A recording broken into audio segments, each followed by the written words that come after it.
Want to stay in a luxury hotel? Got your passport? Got your suitcases? Got hundreds of thousands of dollars? Well, how about I take you on a tour instead? I'll be checking inside the world's only 7-star hotel in this video, and I'll do my best to show you everything about it that screams luxury.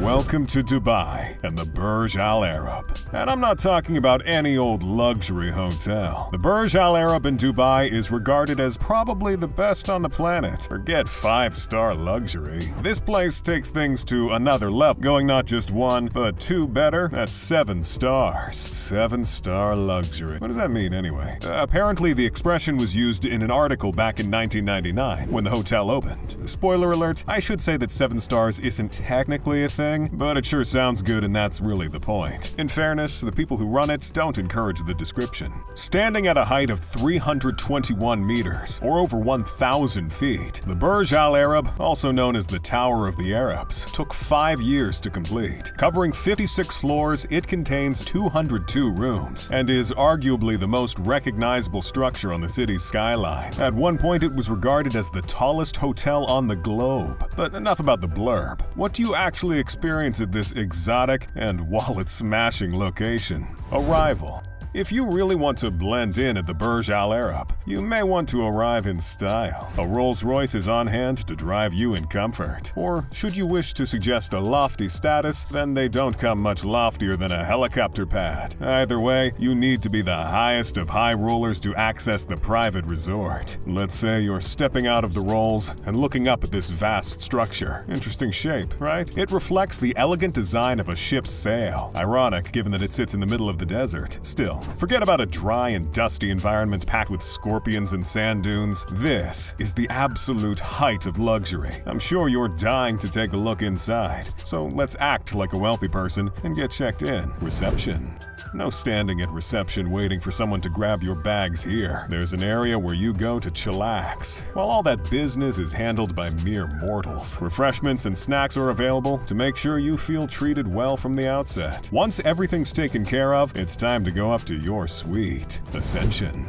You don't go upstairs at the Burj Al Arab, you ascend, walking across statuario marble floors, and yes, that is a particularly fancy type of marble. You are taken onto an escalator, arguably unlike any other. The wall is a large aquarium, meaning that as those fish float, you glide to your destination. Also, it looks like a pretty clever way of creating a contrast with the arid desert surroundings. Suites.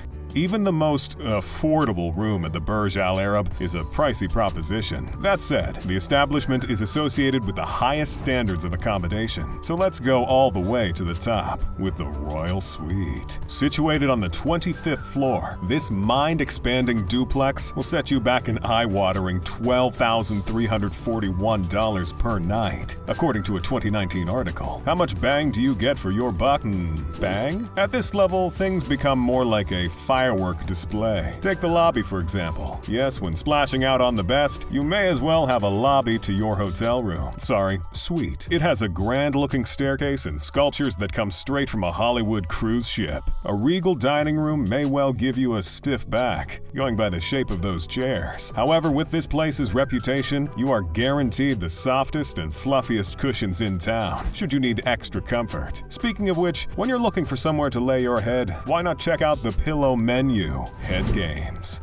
Hold the gold-plated phone. Pillow menu? Yes, indeed. There are no less than 17 different types to choose from. Goodbye stiff necks and farewell spinal contortions. This is a part of a selection called the Sweet Dreams menu that includes duvets and even the type of bed itself. A mattress costing $15,000? Welcome to Slumberland Population U. The bedrooms these pillows wind up in are truly opulent, featuring a 4-poster bed that's placed on what appears to be a velvet platform, complete with steps. See how they've squeezed the bedside table on the edge there? Sleeping here definitely takes you up in the world. There are also a selection of bathrooms, lounges, bars, study areas, and other spaces, giving the impression that you might be in a palace rather than simply one suite. And in case you forgot where you are, the windows run from ceiling to floor, giving unparalleled views of this opulent oasis. Silver service. If you can afford to stay in one of the royal suites, you probably already have have a butler, but in case the experience is new to you, there are butlers on standby throughout the hotel. Every floor has them, as well as round-the-clock butlers for those who like things super swanky. Yet, if you don't have household staff members and you're kind of a cheapskate, a regular suite is available for the pricey sum of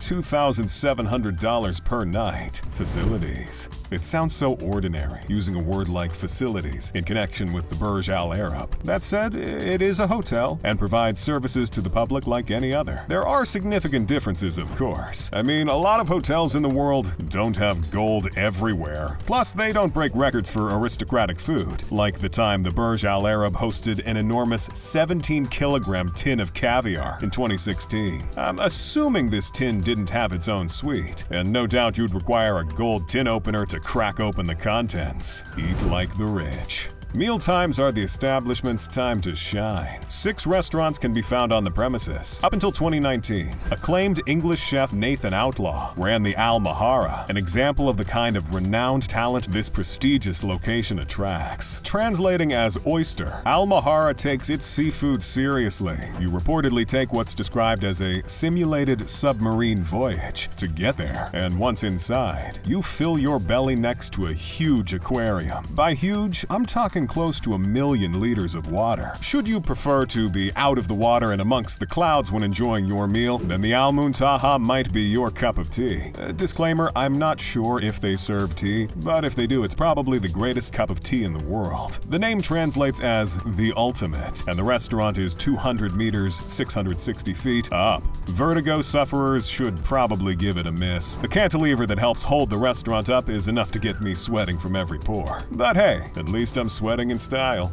Games without frontiers. There are also spas and a terrace spanning some 108,000 square feet. If you're a sports lover, then you should know the Burj Al Arab has hosted some of the greatest names in 21st century sport. Tiger Woods used his club on the helipad. Yes, you heard that right. I mean, it's only 210 or 689 feet in the air, but don't let that put you off your golf swing. Rory McIlroy tried his hand later on in 2011. Mind you, Tiger might be considered a lightweight next to Roger Federer and Andre Agassi, who played tennis on the helipad in 2005. Then in 2013, David Coulthard did some circular skids in a race car in what sounds like a scene from Fast and Furious. The helipad is 24 meters or 78 feet in diameter, just to give you an idea of how precarious the location is. Structure.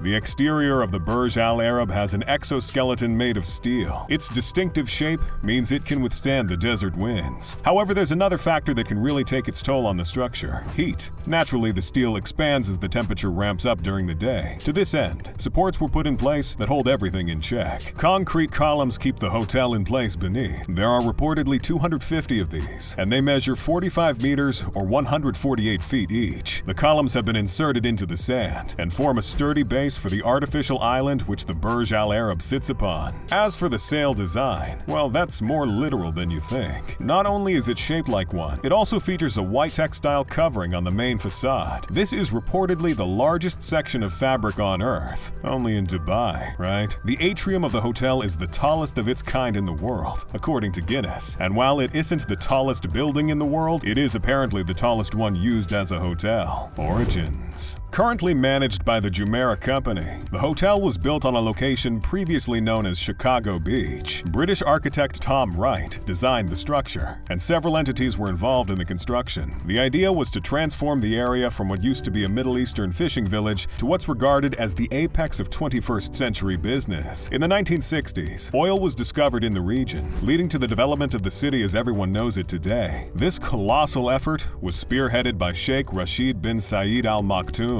What he started has created awe around the world, though you don't pull off what seems impossible without compromise. Some interesting, shall I say, quirks of the system over there have left even the most luxurious premises lacking in certain key facilities. What am I talking about? Well, hold your nose briefly as I talk about the hotel's downsides. One thing about building a luxury hotel in the desert is the absence of a fully functioning sewer system. You certainly get waste management in Dubai, but this doesn't appear to extend to spots such as the neighboring Burj Khalifa Hotel. Not only does it not have its own sewer system operating separately to the city's setup, it needs the, let's call it business, to be transported down soundproof pipes to trucks, who transport it somewhere else where it can be treated. You've got to take the rough with the smooth, and Dubai is a classic example.